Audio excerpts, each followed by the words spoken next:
Hey guys, I'm back home. It is, Friday night. And I went into the hospital on Wednesday morning because of my anxiety issues. I couldn't see a psychiatrist to get any anti-anxiety medications until the 28th of November. And I'm kind of was at the end of my rope, and because I just had such high anxiety, still have such high anxiety all the time ever since the 12th or 13th of this month. So I didn't know what else to do, so I decided that I was going to go check myself into an inpatient mental health treatment center. Well, in my state, I couldn't have do as much research as I should have done, and ended up at the very wrong place. People with very serious mental illness being, triaged for very serious stuff. And I went in there. Hold on. Go back in there. Oh my goodness. Discipline issues with my daughter. Anyway, I went in there at 9 o'clock, between 9 and 10 on Wednesday, and just to get admitted took me until 2 o'clock in the morning on Thursday. So I was just in this intake area with all these very, very sick people, and couldn't leave because I had already signed myself in, and it was just a very bad thing. Bad experience, fiasco, just very, very bad. Did not see a doctor that day to get admitted. Saw a crisis counselor, and then they have to get okayed by a doctor or something, I guess. I don't know. So pretty much by the time I got admitted, I knew that it was a mistake and that I shouldn't have gone there. I was anxious in there, but it was a different kind of anxious. It wasn't the kind of anxiety that I've had around here. Our time is up.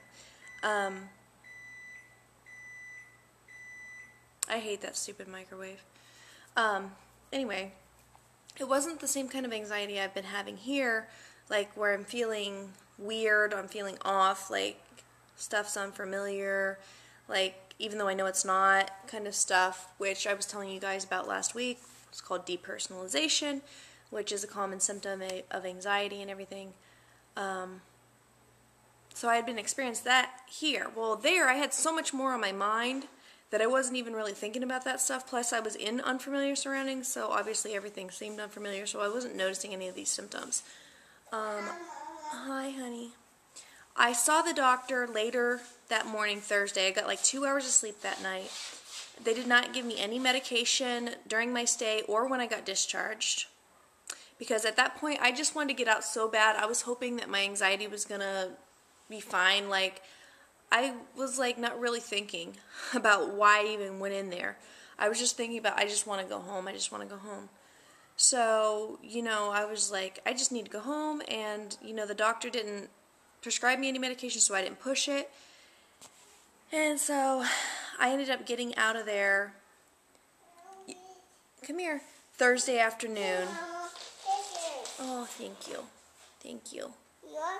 Very sweet.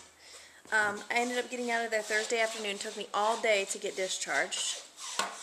But Brian and the girls came to pick me up. And immediately I started feeling the depersonalization stuff again. Very freaked out. But holding it together, feeling very guilty and very strange that all this had just transpired and everything. So it was very hard. And then I got home and just tried to rest and just tried to get back to my normal thing, which is a very tough thing to get back to your normal routine after going through something like that, especially when you're still feeling this much anxiety. And then I went to bed early last night, about 9 or 10, and then I woke up and I took Madison to school this morning, just trying to hold it together, trying to just go through my normal thing. but I figured I'm just going to go walk into my psychiatrist's office, the one I haven't seen yet, that I can't see till the end of November, and see if they'll see me, because some clinics you can walk in, but I guess no psychiatrist around here. The only way you're going to see a psychiatrist around here, if you really need one, is to go to the emergency room or to get admitted to a mental health treatment center, or wait a month or two for an appointment. It's so freaking ridiculous. So anyway, I walked in down there, and they said, no, we don't see walk-in patients, and pretty much turned me away. And so I came back home and just tried to hold it together, and just left myself the option, if I feel like I have to, then I'll just go to the emergency room this weekend. Just trying to hold off and not interfere with Brian's schedule at work any more than I already have, and everything like that, because they gave him the past couple days off so that he could take care of the kids and everything. Hi. Hi, Mama. You walking in my shoes? Yes. What a big girl you are. I'm walking. Okay. So this morning was kind of bad, woke up anxious and everything, but just trying to get back to normal. Continuing to do the Attacking Anxiety and Depression program.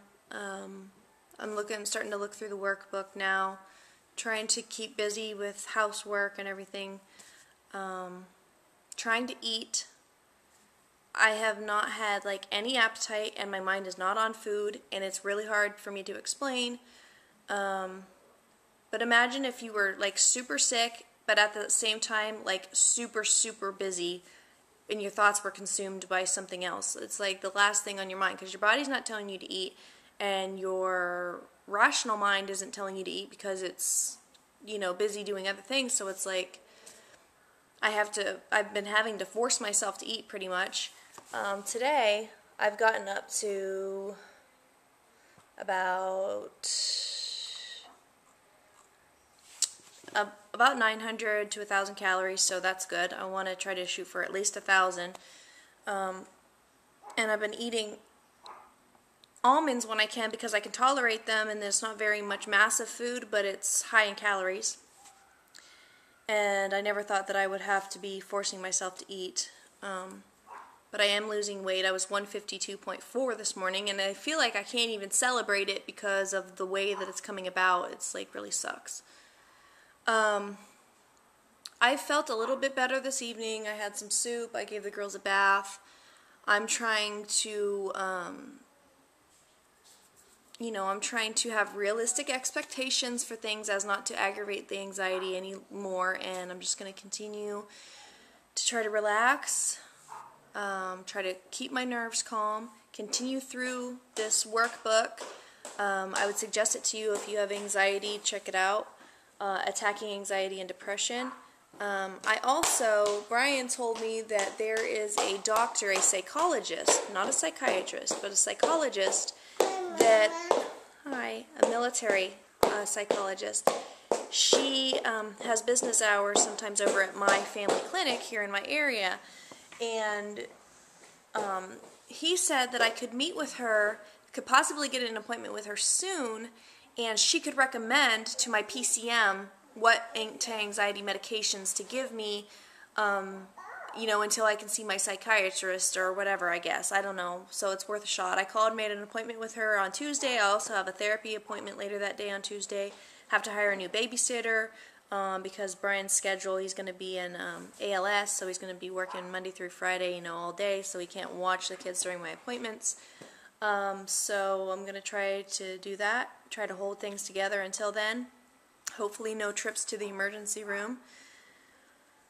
And yeah, so still not feeling like myself, but I must say I've been very much less concerned today with the thoughts of the depersonalization than I had been previously. So this is a small victory, and I'm going to celebrate it, and I'm going to try my best to feel good, and I'm going to, and have been, trying to just choose joy in the moment and to see joy in the moment.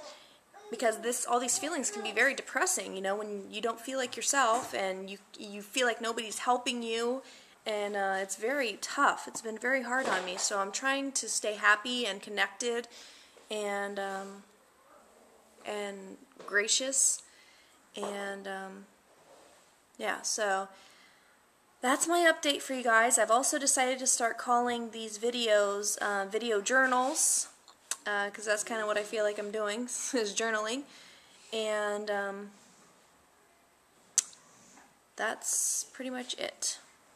So thank you guys, all of you, for your support, your prayers, your thoughts, your comments, your well wishes, all that. I appreciate it so much, you guys. I'm having a very hard time, and it feels really good to know that people that I don't even know are thinking about me and wishing me the best. You know, it makes me feel like somebody cares, and that really makes me feel good. So thank you all so much. And if you have anxiety and you need some help, I can't really help you. I wish I could so bad, but no. If you need help, there are hotlines available, especially if you are having any thoughts of suicide or anything like that. But I just want you to know that obviously I know what you're going through. You're not alone, and hopefully it will get better. But you can't just keep feeding into it and just keep burying it or whatever. You have to help yourself, and you have to go get help if you can. So anyway, that's it. Talk to you guys tomorrow. Bye.